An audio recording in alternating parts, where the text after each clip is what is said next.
Councillor and member of the Legislative Assembly, National Capital Territory of Delhi, India, ICLEI Vice President and Vice Chair of the United Nations Advisory Committee of Local Authorities on Environmental Action, to make a statement. Madam, you have the floor. Excellencies of the United Nations, ladies and gentlemen, I am here today as a representative of the Government of the National Capital Territory of Delhi, India, and as Vice President of ICLEI and Vice Chair of UNACLA. All of us present here come from different cities and countries, but face common challenges. How to provide our citizens high-quality public services while ensuring equity, ecological sustainability, and fiscal prudence. From the early 90s, there has been a growing belief that the provision of education, healthcare, water, electricity to all citizens is far too expensive, and that governments which provide these services to all citizens end up spending too much and going into debt. So governments, especially in the developing world, have started withdrawing from these services. Provision of water and electricity have been privatized. People face increasing tariffs. Education and healthcare have seen substantial reduction in government spending, causing the steady deterioration of government schools and healthcare facilities. While this may have improved fiscal management, it has led to increasing inequality.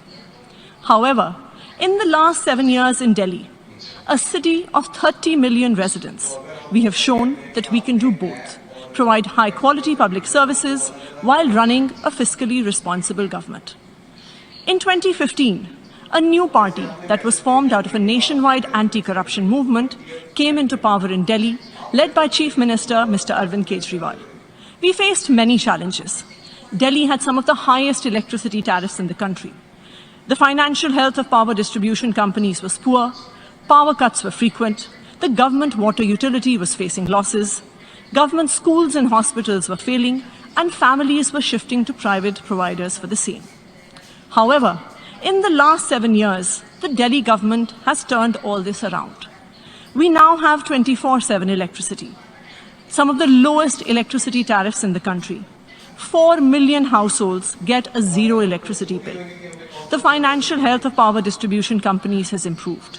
More than 1,500 residential areas in the city of Delhi have got piped water supply for the first time. The water utility is no longer in the red. Government schools have been performing better than private schools for the last 5 years. Just last year, 200,000 students shifted from private schools to government schools in Delhi. Mohalla clinics are providing free healthcare to citizens at a low cost to the government. And all this has been achieved with increasing revenues and budget sizes. The total budget of the government of Delhi has increased from 300 billion rupees in 2015 to 750 billion in 2022.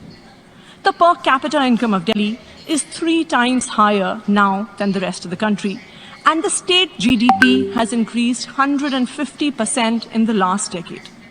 Delhi is now the only state government in all of India that does not have a fiscal deficit. The Arvind Kejriwal government in Delhi has shown that a government can provide high-quality public services to all its citizens